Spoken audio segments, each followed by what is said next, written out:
시편 90편 4절서부터 12절까지 시편 90편 4절서부터 12절까지 우리 한 목소리로 또박또박 고백하겠습니다. 읽겠습니다. 시작. 주의 목전에는 천년이 지나간 어제 같으며 밤의 한순간 같을 뿐입니다. 주께서 그들을 홍수처럼 쓸어가시나이다. 그들은 잠깐 잔 것 같으며 아침에 돋는 풀 같으니이다.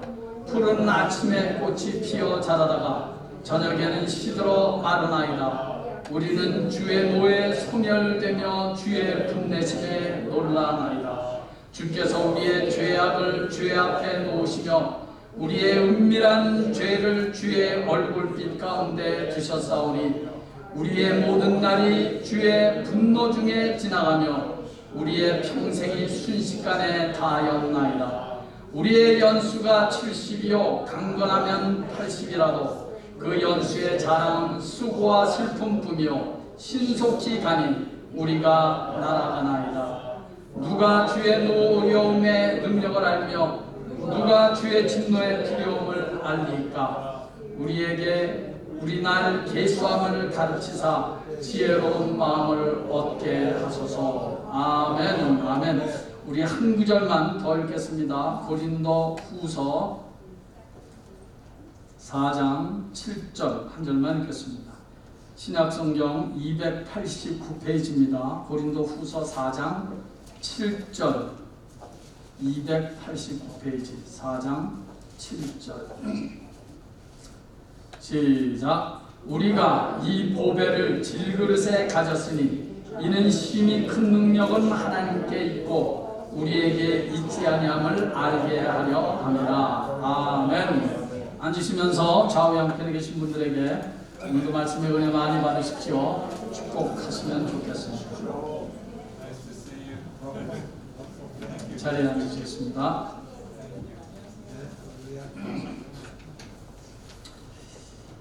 (2023년도) 어느덧 반이 훌쩍 지났습니다. 세월이 어찌나 이리도 빨리 지나가는지.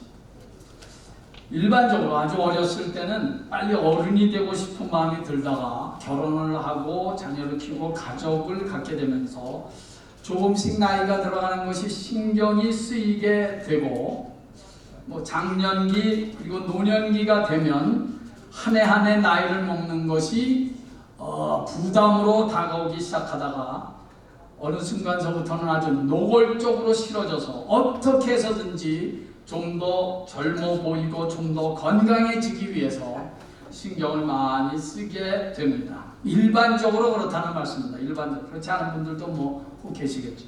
그런데 여러분, 예수를 믿고 신앙생활을 하면서부터 저는 나이가 들어가는 것이 그렇게 부담되거나 싫은 일이 아니라 오히려 참 이게 괜찮은 일이구나 라는 생각을 할 때가 많이 있습니다.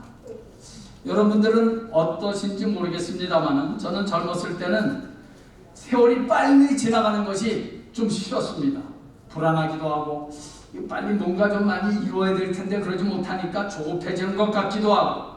그런데 70을 바라보는 요즘은 오히려 그렇지가 않더라고요. 괜찮아요. 나이 드는 게 괜찮더라고요.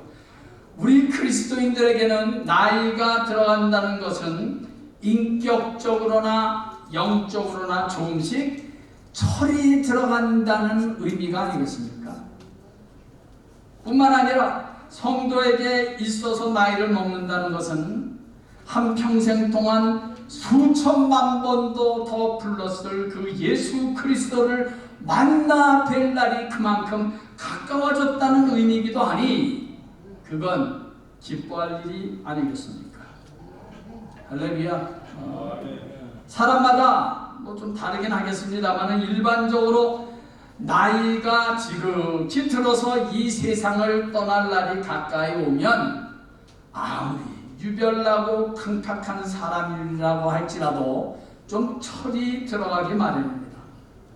살 날은 얼마 남지 않았는데도 젊었을 때 혈기가 막 그대로 있고 여전히 이생의 자랑과 욕심을 버리지 못한다면 그 인생은 참 불쌍한 인생입니다.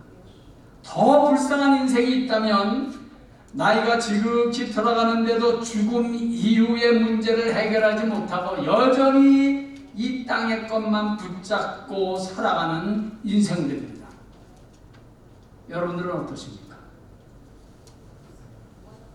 프랑스가 자랑하는 지성인 실존주의 철학자 샤르트르는 1980년 3월 그가 죽기 한 달 전에 폐수증이라는 병으로 입원하게 되었는데 놀랍게도 그는 그 이후 미치는 사람이 되어서 정신병원에서 죽어가고 있었습니다. 다음 달 4월 그는 정신병동에서 치료를 받다가 마침내 죽습니다. 온 세계는 특히 프랑스 사람들은 자기들이 사랑하는 최고의 지성인 샤르트르의 마지막이 왜 그렇게 비참하게 정신병자가 되어서 죽어야 하는지 경악을 금치 못하고 있었습니다. 그리고 샤르트르가 죽은 그 다음날 조간신문 사설란에 어느 작가가 이런 짤막한 글을 실었습니다. 프랑스의 지성인 샤르트르, 그는 왜 그렇게 비참하게 죽었는가? 그는 왜 정상인의 마무리를 하지 못하고 정신병자가 되어 미친 사람이 돼서 죽었는가? 그리고 그 작가의 마지막 짧은 한마디가 제게 충격으로 다가왔습니다. 그는 돌아갈 고향이 없었기 때문이다. 그렇습니다, 여러분. 최고의 지성인이면 뭐합니까? 죽음 이후에 돌아갈 고향이 없는데 온 국민들이 다 자랑스럽게 여기고 존경하면 뭐합니까? 죽음 이후에 지옥의 영원한 멸망만이 그를 기다리고 있는데 어떤 이는 이렇게 말하기도 합니다. 나는 죽음 이후의 세계, 천국, 지옥 같은 것은 믿지 않으니까 그건 다 나와는 상관없는 일이다 라고 말입니다. 그러나 여러분, 믿든지 안 믿든지 상관없습니다. 믿지 않는다고 당연히 존재하는 성경이 약속하고 있는 천국이 지옥이 뭐 누가 안 믿는다고 없어집니까? 믿든지 말든지는 본인의 결정이요 선택일 뿐이고 천국과 지옥은 믿든지 안 믿든지 여전히 존재합니다. 사랑하는 우리 HD 은혜교회 성도 여러분, 묻고 싶습니다. 여러분들에게는 죽음 이후에 돌아갈 고향이 확실하게 있으십니까? 여러분들이 평생을 믿고 예배드려온 부활하신 예수 그리스도의 약속을 믿기 때문에 돌아갈 고향이 내게는 분명히 있다라고 확신하십니까? 만약에 없으시다면 이 HD 은혜교회를 다니시는 동안 꼭 이 문제에 대한 분명한 해답을 만나고 돌아갈 고향이 있는 성도답게 남은 인생을 보람있게 살아가실 수 있기를 예수의 이름으로 간절히 축원합니다. 프랑스가 자랑하던 지성인 샤르트르, 하나님 없이 살다가 그렇게 비참하게 인생을 마무리한 샤르트르 같은 사람이 있는가 하면 성경 구약 성경에는 마치 하나님을 대적하기 위하여 태어난 사람같이 평생을 하나님을 역행하며 살았던 이세벨이라는 악명 높은 여인이 있습니다. 하나님의 선지자 엘리야가 바알을 섬기는 선지자들을 갈멜산에서 통쾌하게 다 무너뜨리지 않았습니까? 웬만한 사람 같으면 그쯤 됐으면 야 정말 저 엘리야가 섬기는 여호와 하나님이 진짜 하나님이구나 하고 인정하고 회개할 만하지요. 이세벨의 남편 아방은 그래도 그 이후에 회개 비슷한 걸 한 것처럼 모습이 보이기도 합니다마는 그 왕비 이세벨은 오히려 앙심을 품고 엘리야 선지자를 죽이겠다고 칼을 갈던 독한 여자입니다. 결국은 하나님께서 예후 왕을 통하여 이세벨을 심판하실 것을 통보하시게 되는데, 죽음을 통보받은 이세벨의 반응이 어떤지 아십니까? 우리 한번 영상을 통해서 같이 보겠습니다. 열왕기하 9장 30절 시작. 예후가 이스라엘에 오니 이세벨이 듣고 눈을 그리고 머리를 꾸미고 창에서 바라보다가, 이세벨은 이제 잠시 후 하나님의 심판을 받아서 죽게 되는 상황에서 눈을 그리고 머리를 손을 보고 꾸미고 있었다고 합니다. 화장을 하고 단장을 했다는 것입니다. 그것이 잘못됐다는 말은 절대로 아닙니다. 다만 하나님의 엄중한 심판의 경고를 듣고도 회개하지 못하고 마치 하나님을 비웃기나 하듯이 눈을 그리고 머리를 꾸미며 화장을 했다는 것이 참으로 경악스러울 뿐입니다. 하나님의 경고의 메시지를 듣고도 회개하지 못하고 죽는 마지막 순간까지 하고 싶었던 일이 고작 머리를 꾸미고 화장하는 일밖에는 없었다는 사실은, 그녀가 이제까지 어떤 인생을 살아왔으며 그녀가 얼마나 영적으로 미련하고 우둔한 인생인가를 성경은 우리에게 고발하고 있는 것입니다. 프랑스가 자랑하는 지성인 샤르트, 그리고 구약 성경의 이 이세벨, 이 두 인생은 하나님 없이 평생을 살다가 죽음을 준비하지 못하고 죽음을 맞이한 불쌍한 인생이었던 것입니다. 그러므로 나의 사랑하는 성도 여러분, 성도의 평소의 하루하루의 삶은 정확히 말하면 죽음을 준비하는 자로서의 삶이 되어야 하는 것입니다. 그래서 성도의 하루하루의 삶은 좀 진실되고 경건과 거룩함과 기쁨과 감사와 사랑과 용서와 섬김으로 좀 채워져야 하지 않겠습니까? 이제 하나님 앞에 설 텐데 말이죠. 언제까지 미움과 시기와 못마땅함과 원통함과 이런 거를 가지고 살겠습니까? 언제까지? 우리 예수 믿는 사람들은 적어도 그러지 말아주시죠. 이 자리에 계신 우리 HD 은혜교회 예배드리는 여러분들, 우리들은 결코 그러지 않기를 바랍니다. 나이는 자꾸 들어가서 주님께서 부르실 날이 가까웠는데, 여러분, 돌아갈 고향이 없어서 미쳐버린 샤르트르의 죽음이나 하나님의 경고와 죽음 앞에서도 고작 머리를 꾸미고 화장할 일밖에는 없었던 이세벨 같은 어리석은 인생을 보고 우리 그리스도인들은 깨달아야 합니다. 뭘? 예수의 보혈로 죄 용서함 받아 천국 백성 된 것이 얼마나 귀한 축복인가를 말입니다. 예수 믿고 구원받아 죽음의 문제를 깔끔하게 해결함 받고 천국 백성 된 것이 얼마나 귀하고 큰 축복인가를 좀 그 두 인생의 처참한 마지막 최후를 보면서 우리는 좀 깨달아야 할 것입니다. 아까 읽었던 고린도후서 4장 7절, 우리가 이 보배를 질그릇에 가졌습니다. 사도 바울은 이 우리의 육신, 이 몸을 질그릇에 비유하고 있습니다. 금그릇도 은그릇도 아니고 동그릇도 아니고 근한 스테인리스 그릇도 아니고 질그릇, 진흙으로 만든 그릇이랍니다. 조금만 잘못 다르면 그냥 여지없이 와싹 깨져버리고 마는 진흙으로 된 질그릇이 우리의 몸이랍니다. 제일 싸고 별 볼일 없는 그릇. 그런데 여러분, 성경은 우리 이 인생들의 이 몸을 그렇게 질그릇이라고 말씀을 하는데, 그렇다면 좀 생각해 봐야 되지 않겠습니까? 아무리 건강에 자신이 있는 사람도 나이가 들면 눈도 침침해지고 기억력도 약해지고 팔다리도 쑤시고 결리고 허리도 아프고 감기도 걸리고 암도 걸리고, 그렇게 서서히 질그릇이 깨져가는 것이라는 사실은 우리는 놓치지 말아야 합니다. 그게 우리의 몸이에요. 그러니까 여러분, 혹시 뭐 어딘가 이렇게 아파서 좀 이렇게 고통이 오시면, 아, 내 몸은 역시 질그릇이구나.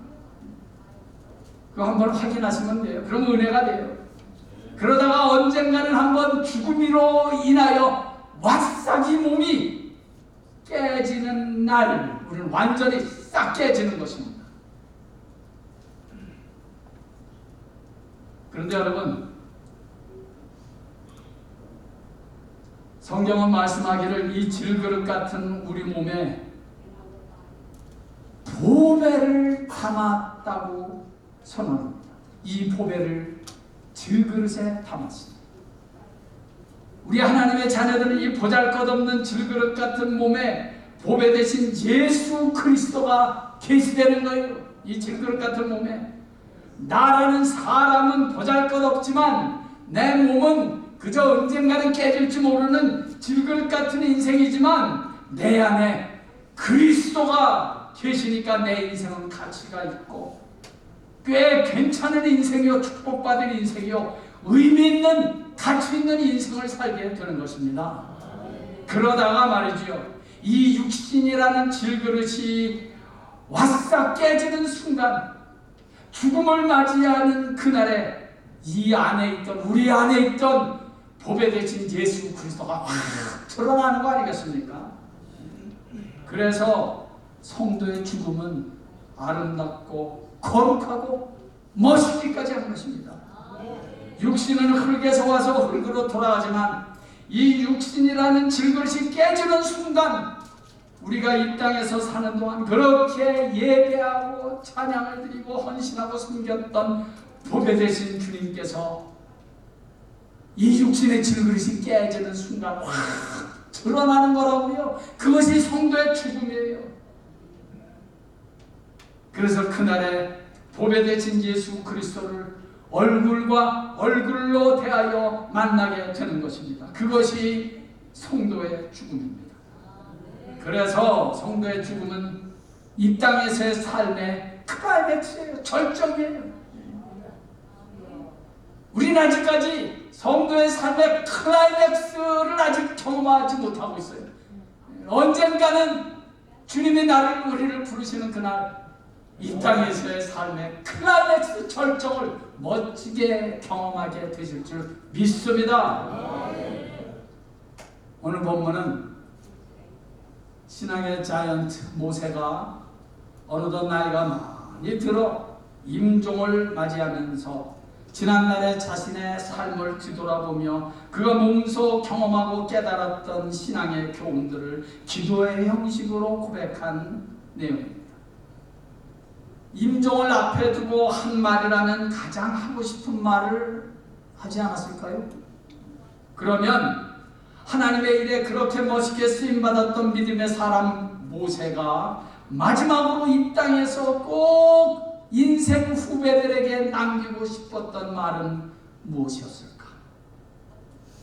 오늘 시편 90편 8절 말씀을 보겠습니다.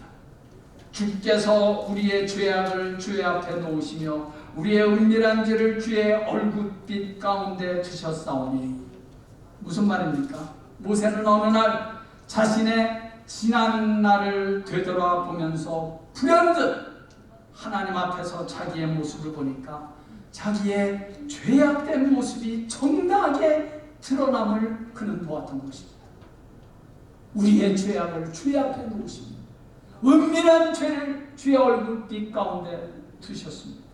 이것만은 나만이 알고 있었다고 생각했던 은밀한 죄들까지도 하나님 앞에 서보니까 다 드러나더라는 거예요. 그래서 그는 너무나 죄송하고 두려웠던 것입니다. 그래서 회개하기 시작합니다. 여러분, 여기에 모세의 위대함이 있는 거예요. 모세의 위대함은 홍해 바다를 가르고 말이죠. 반석에서 물이 튀어나오게 하고 말이죠. 그것이 모세의 위대함의 전부가 아니에요. 모세의 진정으로 위대함은 바로 이런 부분에 있는 거예요. 하나님 앞에 서보니 하나님께서 죄를 지적하니까 그 죄 앞에 다 무릎을 꿇고 하나님, 내가 잘못했습니다. 내가 죄인입니다. 회개할 줄 아는, 그게 모세의 위대함의 절정이에요.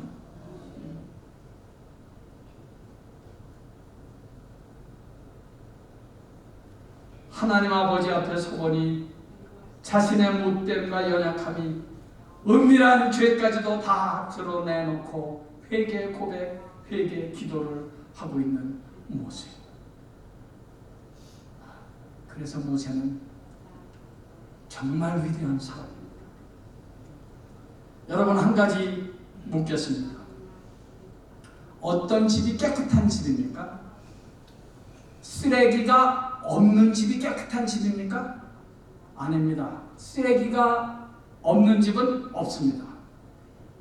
깨끗한 집이란 쓰레기가 쓰레기통에 들어가 있으면 그건 깨끗한 집입니다.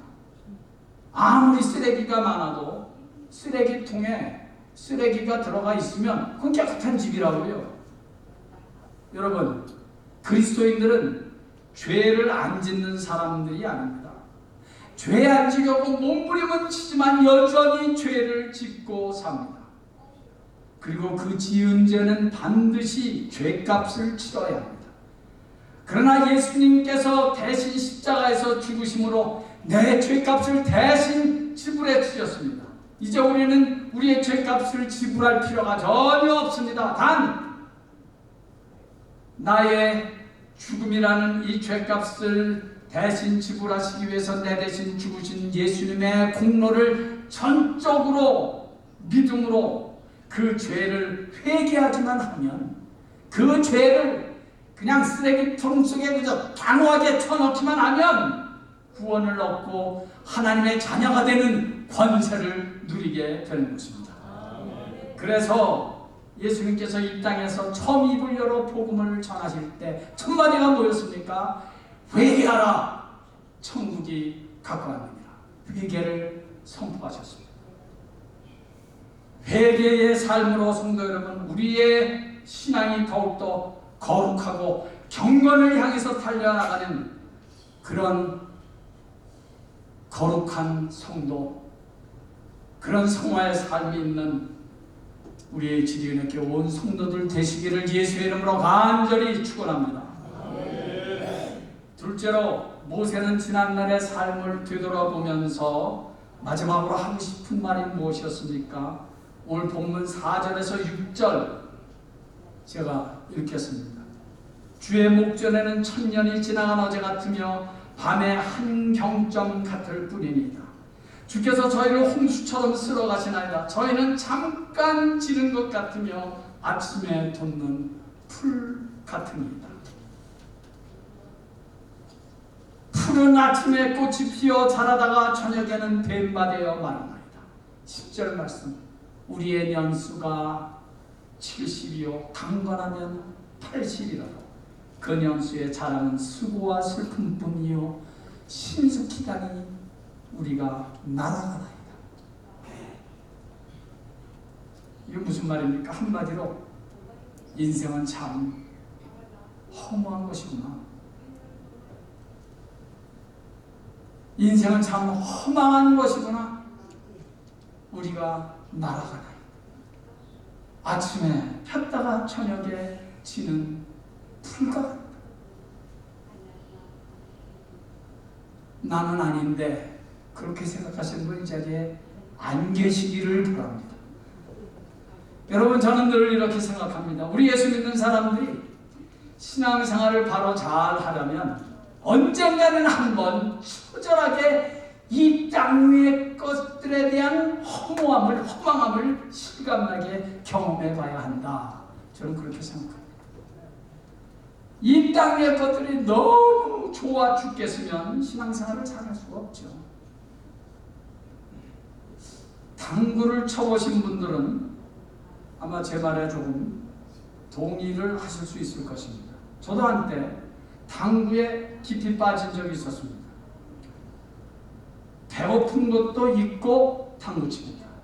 밤새도록 치는 건 기본이고요.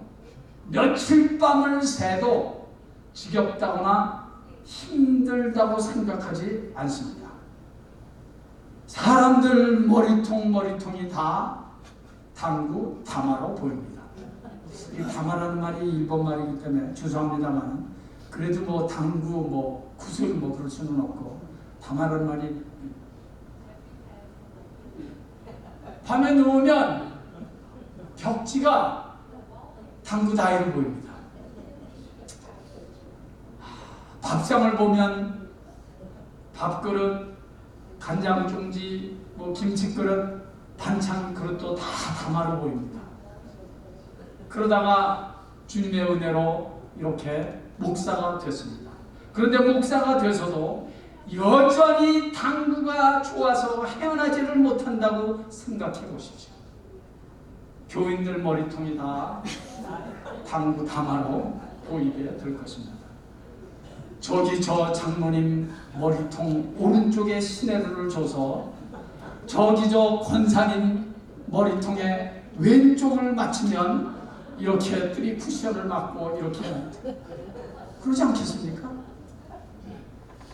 목회나 말할 것도 없이 그래가지고서는 신앙생활조차 제대로 할 수가 없을 것입니다.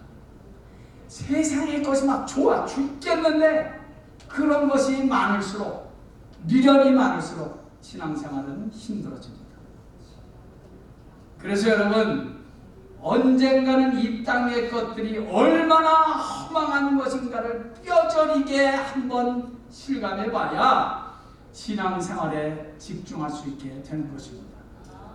어쩌면 하나님께서는 당신의 사랑하는 자녀들에게 이런저런 고통, 고난과 역경을 주시는 것은 내가 그렇게 좋아하고 미련을 아직도 버리지 못하고 있는 것들을 이제 좀 내려놓으라고 하나님께서 말씀하시는 메시지로서의 사건인지도 모릅니다. 결국은 다 놓고 가는 것들이고 다 지나가는 것들 아닙니까? 다 두고 떠나야 할 것들인데 그것들이 막 너무 미치도록 좋기만 하면 이 세상 떠날 때 얼마나 힘들까요? 다 같이 성경 한 구절을 히브리서 11장 13절 14절 한 번 더 읽겠습니다. 시작! 이 사람들은 다 믿음을 따라 죽었으며 약속을 받지 못하였을 때 그것들을 멀리서 보고 환영하며 또 땅에서는 외국인과 나그네임을 증언하였으니 아멘. 여기 계신 분들은 거의 다 시민권, 미국 시민권들 다 갖고 계시죠? 그런데 오늘 저 본문은 너희들이 이 땅에 사는 동안 외국인처럼 또는 나그네처럼 살랍니다. 왜? 아무리 이 땅에 우리가 미국의 시민권이 있어도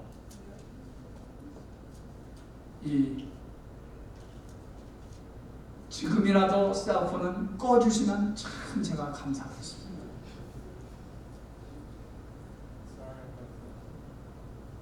아무리 시민권이 있어도 미국은 내 나라가 아니에요. 한국도 물론 내 나라가 아니에요. 왜요?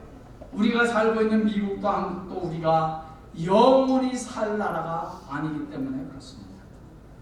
그래서 사도 바울은 이렇게 선언하는 것입니다. 빌립보서 3장 20절 우리의 시민권은 하늘에 있는지라. 우리 사랑하는 HD 은혜교회 성도 여러분, 천국의 시민권자가 있는 자답게 살아가실 수 있기를 예수의 이름으로 간절히 축원합니다. 나그네는 한 곳에 머물러서 천년 만년 살 것처럼 사는 사람이 아닙니다. 잠깐 있다가 그냥 지나가는 거예요. 그러므로 건강도 너무 믿지 마세요. 한순간에 날아가 버릴 수 있는 것이 우리가 의지하는 건강입니다. 우리는 그저 하나님께서 허락하시는 건강만큼 누리다가 오라 하시면 그냥 놓고 가는 거 아닙니까? 자식들도 너무 좋아 죽겠거나 의지하지 마십시오. 자녀는 그저 사랑의 대상일 뿐이지 의지의 대상, 믿음의 대상은 아닙니다. 날 밝으면 또 길을 떠나야 하는 것이 나그네입니다.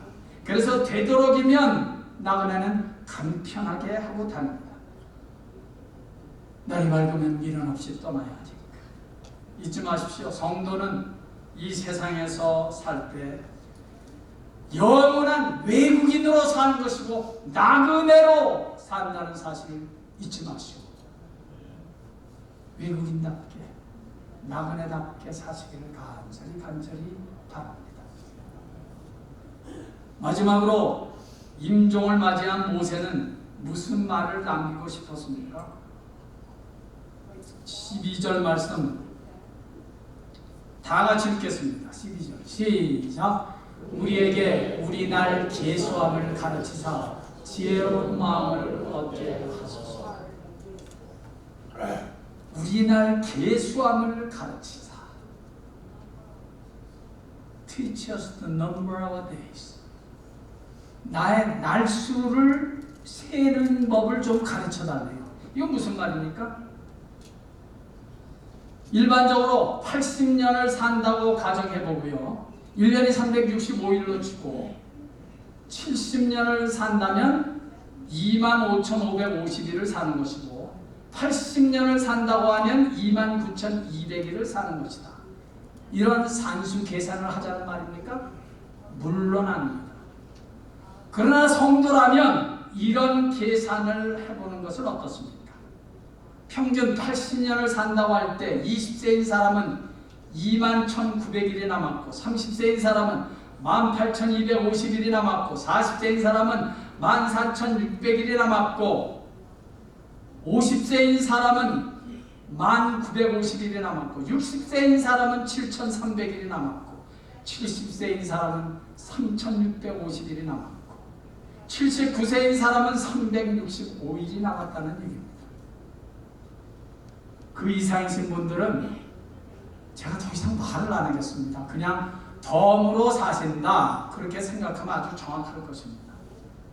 이렇게 계산을 하다 보면 우리 한평생이 내 손바닥 안에 들어온 것처럼 아주 작게 보이는 느낌 안 드십니까?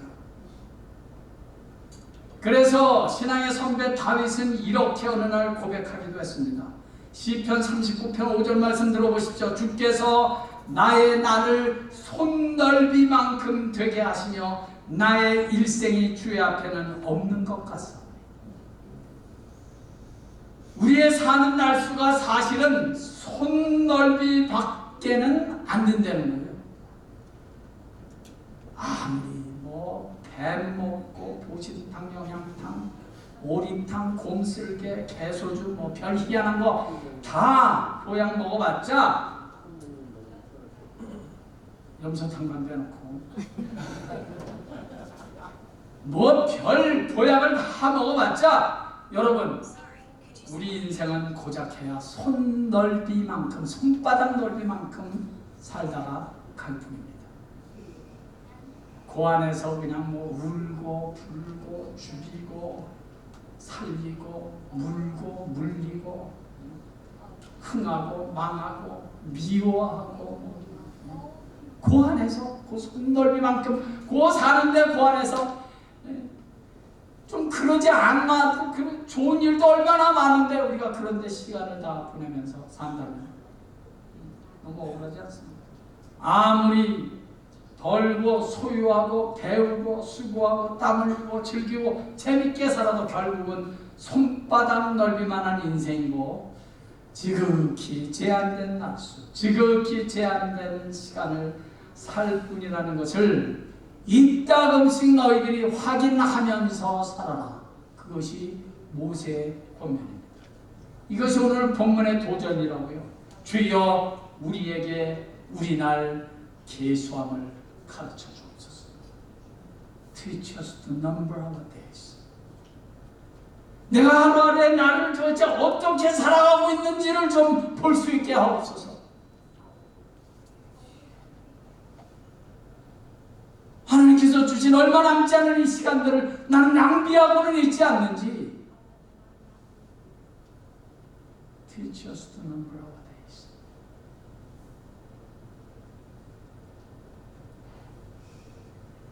사랑하는 여러분, 사람들은 이 땅에서 사는 날수를 어떻게 해서든지 늘려보기 위해서 애쓰고 몸부림치지만 우리 하나님께서는 자기의 살아가는 자녀들의 날수를 이렇게 카운트하지 않을까요? 이렇게 계수하지 않을까요?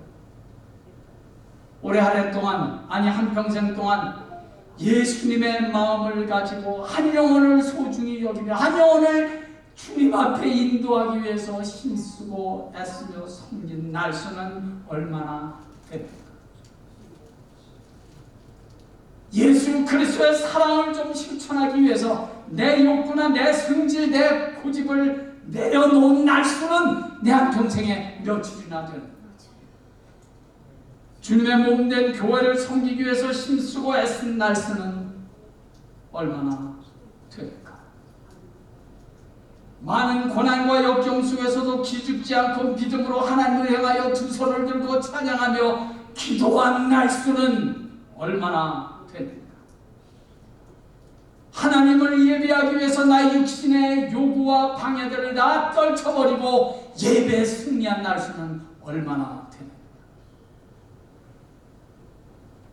사랑하는 여러분, 얼마나 되십니까? Teach us to number our days.